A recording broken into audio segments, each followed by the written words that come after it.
আমার এক কাহিনী মনে উঠছে। আমি এক পাইলটকে চিনি। তো আমি কথায় কথায় ওকে জিজ্ঞেস করছিলাম যে তুমি পাইলট, এত বড় শিক্ষিত, তুমি ডাবল টেকার চালাও, বড় বড় ফ্লাইট চালাও, দূর দূর যাও, তুমি এরকম হলে কি করে? আমাকে বলতেছে মৌলানা मैंने अल्लाह को करीब से देख के हुआ, আমি আল্লাহকে কাছের থেকে দেখা তারপরে এরকম হয়েছে। আমি বললাম যে তুমি আল্লাহকে কাছের থেকে দেখলাম? মানে আমি ফ্লাই করে যেতেছিলাম হেথ্রো এয়ারপোর্টে লন্ডনে।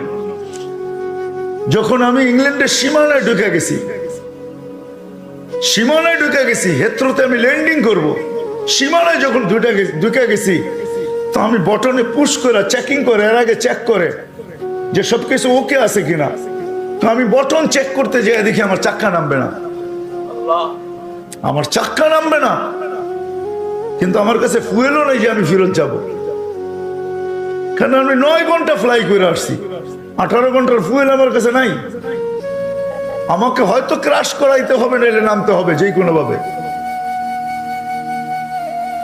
বলে আমি হেথ্রো টাওয়ারের সাথে যোগাযোগ করছি যে আমার এই অবস্থা, কি করবে করো, আমার কাছে ফুয়েল নাই, আমাকে হয়তো ক্রাশ হইতে হবে, নাহলে কোনো ব্যবস্থা হইতে হবে যে আমি ল্যান্ডিং করতে পারি, ল্যান্ড করতে পারি।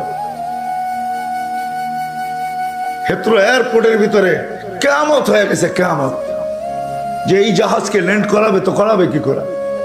তারপরেও একটা সিস্টেম থাকে, ঠিক না? কিন্তু বলে ওই সময় যখন আমি ল্যান্ড করতেছি প্রসেসিং এর মাধ্যমে, তখন আমার হঠাৎ মনে উঠছে আমি না মুসলমান। তখন আমার মনে উঠছে আমার আল্লাহ না সব পারে। বলে আমি চিৎকার দিছি ককপিটের ভিতরে, আমার আল্লাহ সব পারে বলে বটনে চাপ দিছি, গড়গড়ে আমার চাক্কা নেমে গেছে।